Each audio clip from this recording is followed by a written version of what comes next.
Good morning, class 7.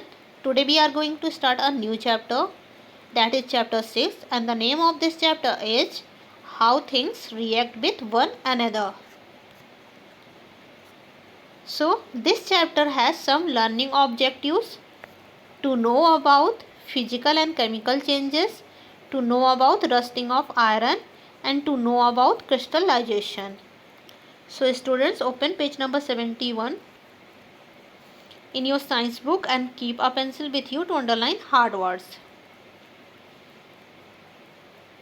Now I am going to read. Every day a lot of changes occur around you all the time.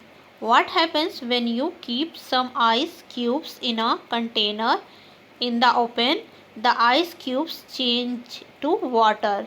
What happens when you add sugar in milk? Milk becomes sweet in taste.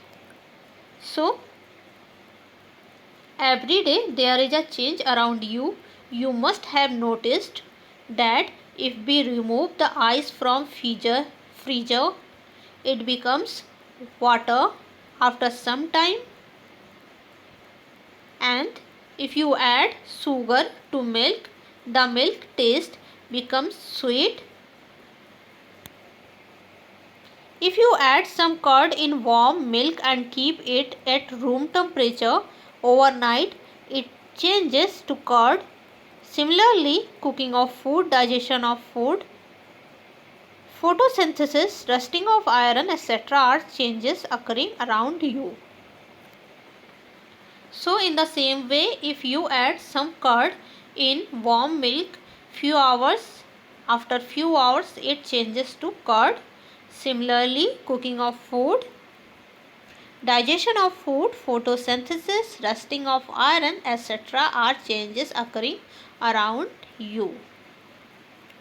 Broadly, all the changes occurring in your surroundings are classified as physical and chemical changes. So we can divide changes into two parts, physical and chemical changes.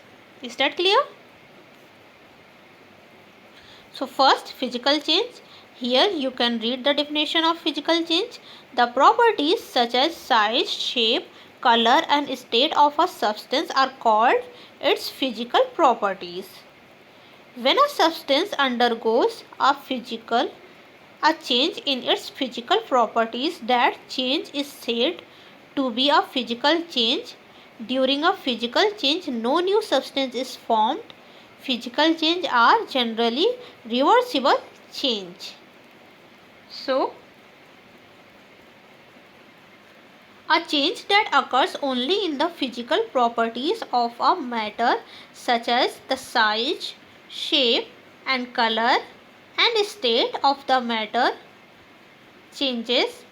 Apart from this, no new substance is formed, and this process can also be reversed. So this process or this change is called chemical change. So here, classroom discussion. Discuss the enlist 10 common changes you observe every day in things around you. For example, boiling of water and peeling of vegetables. Now here you have to underline reversible change. Means interconvertible change. Here you can read the definition of reversible change. A change in which we can get back the initial means original substance by reversing the action is called a reversible change. Now let us perform activity 6.1 to 6.4 to understand physical changes. Turn this page. Activity 6.1. So to perform this activity, you have an aim to observe a physical change with the help of ice cubes. So first you have to take a few ice cubes in a beaker. Then you have to keep them in the open for 4 to 5 minutes. What do you observe? You will observe that ice solid changes into water liquid, there is a change in the state of ice from solid to liquid. After it, you have to pour this water back into the ice tray and keep it in the freezer for 30 minutes. Now what do you get? You will get back the ice, therefore it is a physical change. So, in activity 6.1, you saw that when you put the ice cubes outside the freezer on the room temperature, it becomes water, and after putting this water back on the tray and put it in the freezer after 30 minutes it becomes ice. This means that there is only change in the state of water, such as conversion of ice to water and water to ice. Here new substance is not forming, due to which this change is physical change.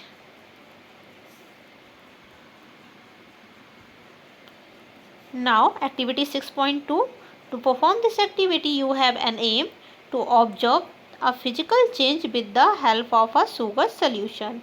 So first you have to take 100 milliliter of water in a beaker.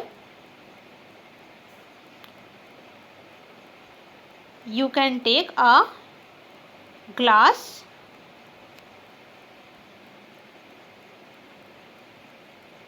in the place of beaker. Now you have to dissolve a spoonful of sugar into it.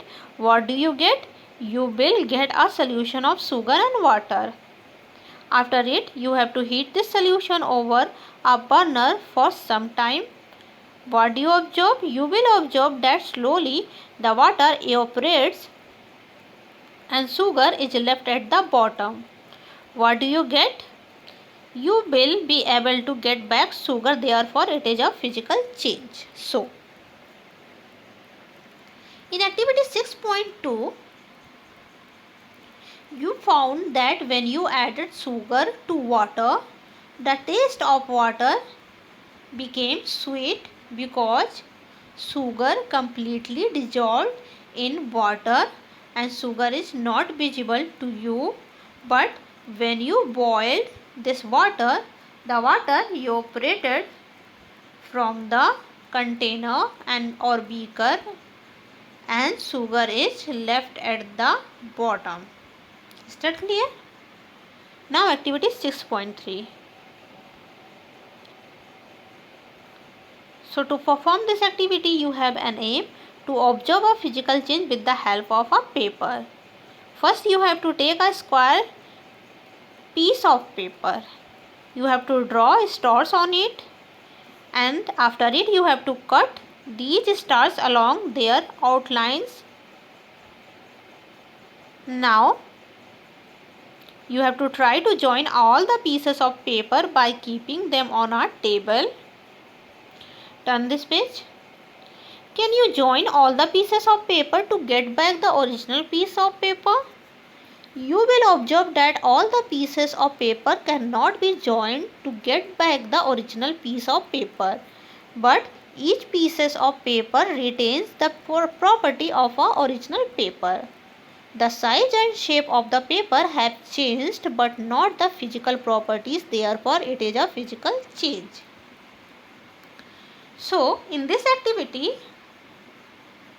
when you cut some stars from the paper and you put stars of paper together on table, you notice that stars do not make a complete paper together, but you find it too that stars are made of paper even though their structures or shapes have changed, but their form is paper only.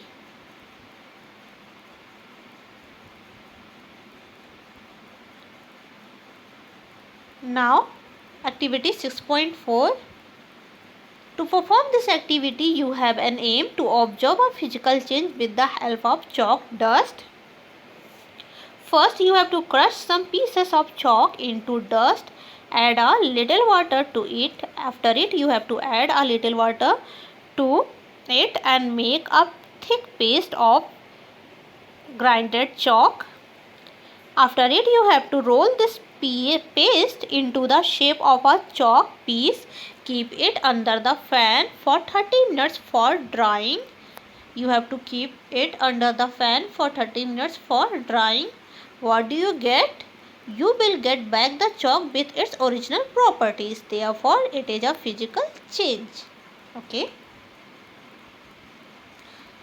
So, in this activity, you find that when you grind a chalk into a powder form and after turning it into a paste with water, you roll it and try to give chalk shape to it.